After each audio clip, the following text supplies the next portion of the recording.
Hi friends, welcome to Kalai Samaiyal. இன்னைக்கு evening டைமில் சாப்பிட்றதுக்கு ஒரு சூப்பரான ஸ்நாக்ஸ் தான் செய்ய போகிறோம். ஒரு சுண்டல் செய்ய போகிறோம். ஒயிட் சன்னா இருக்கு இல்லையா, ஸோ அதை வச்சு ஒரு ஈஸியான ஒரு சுண்டல் ரெசிபி செய்ய போகிறோம். வாங்க வீடியோக்குள்ளே போகலாம். ஃபஸ்ட்டு வந்து பார்த்திங்கன்னா ஒரு வானல் வச்சுட்டு நம்ம எண்ணெய் காய வச்சுக்கிறோம். ஸோ அடுத்து அதுக்கு கடுகு, வெங்காயம் நம்ம சோப் பண்ணி வச்சுட்டு வெங்காயம், ஸோ இது எல்லாமே ஆட் பண்ணிக்கலாம்.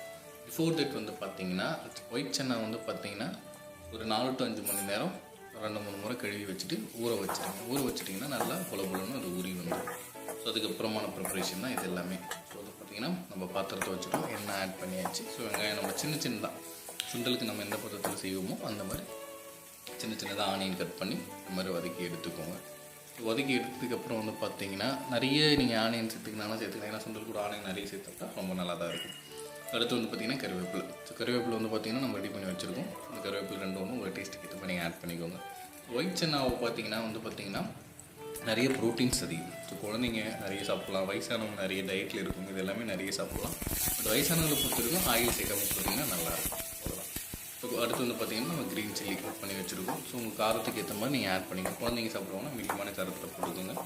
ஒயிட் சன்னாவில் பார்த்திங்கன்னா நம்ம ஏற்கனவே சொன்ன மாதிரி 4 to 5 மணி நேரம் நம்ம ஊற வச்சு ஒரு குக்கரில் பார்த்திங்கன்னா ஒரு 1/4 மணி நேரம் ஒரு 5 விசில் வர அளவுக்கு நம்ம வேக வச்சு எடுத்துட்டோம். ஸோ இதுதான் 4 to 5 மணி நேரம் ஊற வச்சு எடுத்ததுக்கப்புறம் குக்கரில் ஒரு 5 to 6 விசில் வர அளவுக்கு நம்ம வேக வச்சு எடுத்துருக்கோம். ஸோ வேக வச்சுட்டு நீங்கள் செக் பண்ணி பார்த்தீங்கன்னாலே நல்லா உதிரி மாதிரி வெந்துருக்கு. அதை போல இருந்துச்சுன்னா உங்களுக்கு நல்ல டேஸ்ட்டில் ஒயிட் சன்னா வெந்திருக்கு அப்படின்னு அர்த்தம். அடுத்து பார்த்திங்கன்னா நம்ம ஏற்கனவே ரெடி பண்ணி வச்ச மாதிரி ஆனியன் உங்கள் டேஸ்ட்டுக்கு ஏற்ற மாதிரி க்ரீன் சில்லி இது எல்லாமே கட் பண்ணி வச்சுக்கோங்க.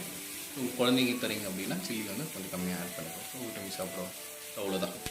கொஞ்சம் சீக்கிரமாக இந்த ரெசிபி நீங்கள் ஈஸியாக வீட்டில் செய்யலாம். ஈவினிங் டைமில் ஸ்நாக்ஸ் கொடுக்க, ஒரு மற்ற டைமில் இல்லை ஃபெஸ்டிவல் டைமில் இது எல்லாமே நீங்கள் அழகாக இதை செஞ்சு பார்க்கலாம். ஸோ நான் சொன்ன மெத்தட் சிம்பிள் தான். ஒயிட் சன்னா எடுக்கிறீங்க, ஒரு 4 to 5 மணி நேரம் ஊற வச்சு எடுத்துக்கிறீங்க. ஸோ அது ஓரளவுக்கு உபரியாக வந்ததுக்கப்புறம் குக்கரில் ஒரு 5 to 6 விசில் வரைக்கும் வேக வச்சு இந்த மாதிரி எடுத்துக்கோங்க. நீங்கள் செக் பண்ணி பார்த்தீங்கன்னா ஒயிட் சன்னா நல்லா பொலன்னு வெந்திருக்கிறது தெரிஞ்சிடும். அடுத்து பார்த்திங்கன்னா ஆனியன் சில்லி இது எல்லாமே உங்கள் டேஸ்ட்டுக்கு ஏற்ற மாதிரி நீங்கள் கட் பண்ணி வச்சுக்க போகிறீங்க. ஸோ எண்ணெய் ஊற்றுறீங்க, இதெல்லாம் போட்டு வதக்கிறதுக்கப்புறம் ஒயிட் சன்னா நம்ம வெந்ததை எடுத்து இதில் போடுறோம்.